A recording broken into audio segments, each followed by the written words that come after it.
Hello students, today we are here with our next lecture of reproduction in flowering plants.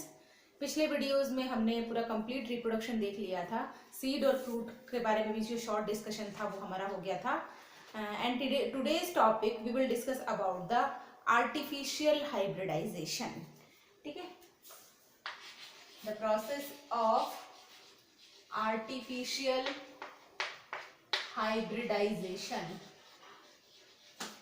Artificial hybridization is a manual process. Okay. In this process, ना ये एक manual process है और इस process में हम करते क्या है, बेसिकली ऐसे प्लांट्स को डेवलप करते हैं जिसमें डिजायर्ड कैरेक्टर्स को इंट्रोड्यूस किया जाता है. ठीक है, इसका यूज, इस टेक्निक का यूज हम प्लांट्स की क्वालिटी और क्वांटिटी दोनों को इंक्रीज करने के लिए करते हैं.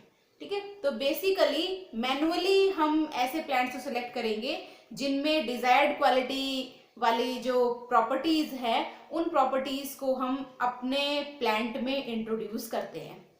ठीक है, इसके लिए सबसे पहले हम जो मेथड यूज करते हैं या सबसे पहला स्टेप जो होता है ना, इंपॉर्टेंट स्टेप्स आर देयर. जो फर्स्ट स्टेप है that is selection of plant. First step में हम क्या करेंगे, सिलेक्शन ऑफ प्लांट. प्लांट को सिलेक्ट करना, किस प्लांट के बीच में हमें हाइब्रिडाइजेशन करवाना है तो हम प्लांट को सिलेक्ट करते हैं. फॉर एग्जाम्पल हमारे पास एक शुगर केन है. There are two varieties of sugar cane. एक वेराइटी ऐसी है जो टॉल हाइटेड है, ठीक है, और दूसरी वेराइटी हमारे पास ऐसी है जिसकी थिकनेस ज्यादा है. क्लियर, ध्यान से सुनेंगे आप. टू शुगर केन की वेराइटी हमारे पास है. One variety with tall height and second variety with more thickness. ठीक है, हम चाहते हैं ये दोनों कैरेक्टर्स एक ही क्रॉप में हमें मिल जाए. ठीक है, तो हम क्या करेंगे, दोनों कैरेक्टर्स को फर्टिलाइज करवाएंगे. दोनों प्लांट्स जो हैं इनको हम आर्टिफिशियली हाइब्रिडाइज करवाएंगे और जो नया प्लांट डेवलप करेंगे उसमें tall height and more thickness. ठीक है, हाइट भी ज्यादा हो और थिकनेस भी ज्यादा हो, ऐसा वाला प्लांट हम डेवलप करते हैं. तो इसके लिए हमें डिजायर्ड क्वालिटी के प्लांट्स को सिलेक्ट करना होता है. तो first process is selection. Second हम देखते हैं हमें जिस प्लांट का फीमेल रिप्रोडक्टिव पार्ट चाहिए. ठीक है, suppose a flower is bisexual और हम इस बायसेक्सुअल फ्लावर का सिर्फ फीमेल रिप्रोडक्टिव पार्ट यूज करना चाहते हैं. हम इसमें मेल रिप्रोडक्टिव जो पार्ट है या जो मेल रिप्रोडक्टिव गैमेट है वो किसी डिजायर्ड क्वालिटी का यूज करना चाहते हैं. तो उसके लिए हम जो टेक्निक यूज करते हैं that technique is called as emasculation. ठीक है, we want the female reproductive part of the flower. The flower is bisexual. तो उस केस में हम क्या करेंगे, क्या वहां पे सिर्फ फीमेल रिप्रोडक्टिव पार्ट को छोड़कर मेल रिप्रोडक्टिव पार्ट को वहां से रिमूव कर देते हैं. And the process is called as emasculation. Clear, emasculation means removal of male reproductive part. Clear, इस प्रोसेस को यूज करने के लिए मीन्स इमेस्क्युलेशन के लिए हम करते क्या है, flower, if the flower is large in size, suppose flower बड़े साइज का है और इस तरह से हमारे पास ये स्टाइल है और यहाँ पर लगे हुए हैं पोलन ग्रेन्स. ठीक है, तो इनको हम इजीली रिमूव कर सकते हैं. सीजर की हेल्प से हम इनको यहाँ से कट कर देंगे without damaging the female reproductive part. ठीक है, तो इजीली हमारे पास ये जो पोलन ग्रेन्स थे, मेल रिप्रोडक्टिव पार्ट था, इसको हमने सीजर से कट कर दिया और ये हमारे पास इजीली रिमूव हो गए. If the pollen grains are very tiny और the flower is very small, बहुत स्मॉल फ्लावर है और छोटे टाइनी पोलन ग्रेन्स वहां पर प्रेजेंट है, उन पोलन ग्रेन्स को रिमूव करने के लिए हम सक्शन पंप को यूज करते हैं. क्लियर, तो suction pumps are used for sucking the pollen grains of tiny flowers. If the pollen grains, the filament of the anther is very long. ठीक है, सपोज हमारे पास कोई बेल शेप्ड फ्लावर है और इस बेल शेप्ड फ्लावर के अंदर this is the stigma style. And pollen grains जो है वो बहुत ही लॉन्ग है, लॉन्ग पोलन ग्रेन्स है। तो हम इन पोलन ग्रेन्स को हॉट इथेनॉल में डिप करते हैं। हॉट इथेनॉल में डिप करने से ये पोलन ग्रेन्स यहाँ से उसमें ब्रेकअप हो जाएंगे और क्या बचेगा, हमारे पास फीमेल रिप्रोडक्टिव पार्ट बचेगा। तो इमैस्कुलेशन के लिए हमें टेक्निक्स यूज करते हैं। इमैस्कुलेशन, हमने मेल रिप्रोडक्टिव फ्लावर्स को या मेल रिप्रोडक्टिव पार्ट को वहां से सेपरेट कर लिया। Now the technique of bagging, ठीक है। अब हम क्या करेंगे, बैगिंग मीन्स जो इमैस्कुलेटेड फ्लावर है हमारे पास, उस इमैस्कुलेटेड फ्लावर को हम एक पॉली बैग से कवर कर देते हैं to prevent the pollination by insects, ठीक है। यदि फ्लावर खुला हुआ है, हमने उसको कवर नहीं किया है, तो दूसरे पोलन ग्रेन्स यहाँ पे आएंगे और फ्लावर को कंटामिनेट करेंगे। तो उस कंटामिनेशन को प्रिवेंट करने के लिए हम उस फ्लावर को एक बैग से कवर कर देते हैं, ठीक है। तो बैगिंग की टेक्निक हम करते हैं। अब हम सिलेक्शन करते हैं पोलन ग्रेन्स का, ठीक है। तो नेक्स्ट स्टेप में क्या होगा, सिलेक्शन ऑफ पोलन ग्रेन्स। जब पोलन ग्रेन्स का हम, जैसे हमने फीमेल रिप्रोडक्टिव पार्ट का सिलेक्शन किया है, जिस प्लांट का फीमेल रिप्रोडक्टिव पार्ट हमें चाहिए हमने उसको सिलेक्ट कर दिया और वहां से पोलन ग्रेन्स को रिमूव कर दिया। एग्जैक्टली वैसे ही हम पोलन ग्रेन्स का भी सिलेक्शन करते हैं। जिस फ्लावर के पोलन ग्रेन्स हमें चाहिए, जो डिजायर्ड क्वालिटी है, उनके पोलन ग्रेन्स को हम इमैस्कुलेशन की टेक्निक से सेपरेट कर लेते हैं, ठीक है। तो इमैस्कुलेशन से हमने उन फ्लावर्स को सेपरेट कर लिया और अब उन डिजायर्ड क्वालिटी के पोलन ग्रेन्स को हम, जो डिजायर्ड फीमेल रिप्रोडक्टिव पार्ट वाला फ्लावर था हमारा, उसके ऊपर डस्ट कर देते हैं। नेक्स्ट स्टेप में हम क्या करेंगे, dusting of desired pollens on the female flower, ठीक है। फीमेल फ्लावर जो हमने सिलेक्ट किया है उस पे हमने इन डिजायर्ड पोलन ग्रेन्स को डस्ट कर दिया।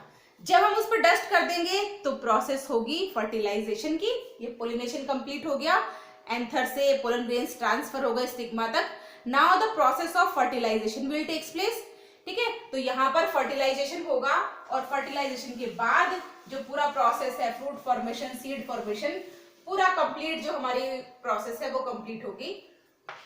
तो नेक्स्ट स्टेप में क्या होगा, sixth step, that is fertilization will takes place and formation of seed will takes place, ठीक है। तो यहां पर फॉर्मेशन ऑफ सीड होगा। Now the testing of seeds. Next step में हम क्या करेंगे, सीड्स की टेस्टिंग करते हैं। जब हमारे पास सीड्स डेवलप हो गए हैं, अब हम सीड्स की टेस्टिंग कैसे करेंगे, हम सीड्स को जर्मिनेट करवाते हैं, ठीक है। तो सीड्स को टेस्ट, क्योंकि जो डिजायर्ड क्वालिटी हमने चाही थी वो डिजायर्ड कैरेक्टर्स इस सीड में आए हैं या नहीं आए हैं, क्योंकि हमने फीमेल रिप्रोडक्टिव पार्ट एक सेपरेट फ्लावर से लिया है, सेपरेट प्लांट सिलेक्ट किया है। मेल रिप्रोडक्टिव पार्ट जो था वो हमने दूसरे फ्लावर का सिलेक्ट किया है। दोनों को हमने आर्टिफिशियली हाइब्रिडाइज करवाया है, आर्टिफिशियल हमने उसमें पोलिनेशन की टेक्निक करवाई है। जो सीड डेवलप होगा, ठीक है, वो उन कैरेक्टर्स के साथ है या नहीं, इसको टेस्ट करने के लिए हम सीड को जर्मिनेट करवाते हैं। If the seed gets germinated and the plantlets will form and the desired quality will seen morphologically in the plant, then the experiment is successful. और फिर इन सीड्स को हम कमर्शियल स्केल पे यूज करते हैं, इन सीड्स को हम कमर्शियली क्रॉप प्रोडक्शन के लिए यूज करते हैं। This is the technique of artificial fertilization. If the flower is pistillate, यदि पिस्टिलेट फ्लावर है तो हमें इमैस्कुलेशन करने की कोई जरूरत नहीं है, क्योंकि वहां पर पोलन ग्रेन्स है ही नहीं, तो उसमें हमें इमैस्कुलेशन की प्रोसेस को स्किप करना होता है, ठीक है। तो ये हमारे पास टेक्निक हो गई आर्टिफिशियल हाइब्रिडाइजेशन की, जिसके थ्रू हम करते क्या है, डिजायर्ड क्वालिटी वाले प्लांट्स को डेवलप करते हैं। क्लियर। नेक्स्ट एक शॉर्ट टॉपिक हमारा इस चैप्टर में और है, that is called as apomixis. ठीक है, तो एपोमिक्सिस के बारे में हम डिस्कस करेंगे, एक शॉर्ट सा टॉपिक है, तो इसी के साथ हम इसको कंप्लीट कर लेंगे। Apomixis is mainly the mimicry of sexual reproduction. It is the mimicry of sexual reproduction. हमने सेक्सुअल रिप्रोडक्शन की कंप्लीट प्रोसेस देखी है और हमें पता है सेक्सुअल रिप्रोडक्शन के टाइम पर क्या क्या इवेंट्स और क्या क्या चेंजेस फ्लावर में हमें देखने को मिलते हैं। यहाँ पर जो एपोमिक्सिस की प्रोसेस है, it is basically a type of asexual reproduction in plants, ठीक है, but it looks like sexual reproduction, that's why we are saying that mimicry of sexual reproduction. यहाँ पर जो फ्रूट फॉर्मेशन होता है ये हमें ऐसा लगता है, फॉल्स हमें ऐसा लगता है कि शायद ये सेक्सुअल रिप्रोडक्शन से बना है, but it is exactly not the sexual reproduction. Clear? This is the asexual type of reproduction in the plants by a special method that is called as agamospermy. Agamospermy means without the fertilization. ठीक है, तो agamospermy से हमारे पास जब plants का development होगा तो apomixis में क्या होगा, agamospermy means without the fusion of male and female gamete. Sperma word is used for the gametes. So without the process of fertilization, fruit formation will takes place. This is basically of three types, that is adventive polyembryony, recurrent agamospermy and non-recurrent agamospermy. ठीक है, it is of three types. First one is adventive polyembryony. Adventive polyembryony में हमारे पास क्या होता है, fruit development जो है it will takes place with the nucellus region. ठीक है, जो न्यूसेलस की जो डिप्लॉइड सेल्स है, the formation of fruit will takes place with the diploid cells of nucellus और विद द इंटेग्यूमेंट्स। ठीक है, इंटेग्यूमेंट्स आपको पता है angiosperms are bitegmic and gymnosperms are unitegmic. So here we are talking about the angiosperms. Angiosperms contain two integuments. Clear? So the formation of fruit will take place by the diploid cells of nucellus or by the integuments. That type of apomixis is called as adventive polyembryony, and the example is citrus fruits. Clear? Citrus fruits is the example of adventive polyembryony. Next one is recurrent polyembryony, in which the fruit is formed by the diploid megaspore mother cell. Clear? Second type क्या है हमारे पास, recurrent polyembryony. Second one is recurrent apomixis. ठीक है, recurrent apomixis में क्या होगा, fruit is formed by the diploid megaspore mother cell. Clear? From diploid megaspore mother cell the formation of fruit will takes place. This is called as recurrent apomixis. Next one is non-recurrent apomixis. Non-recurrent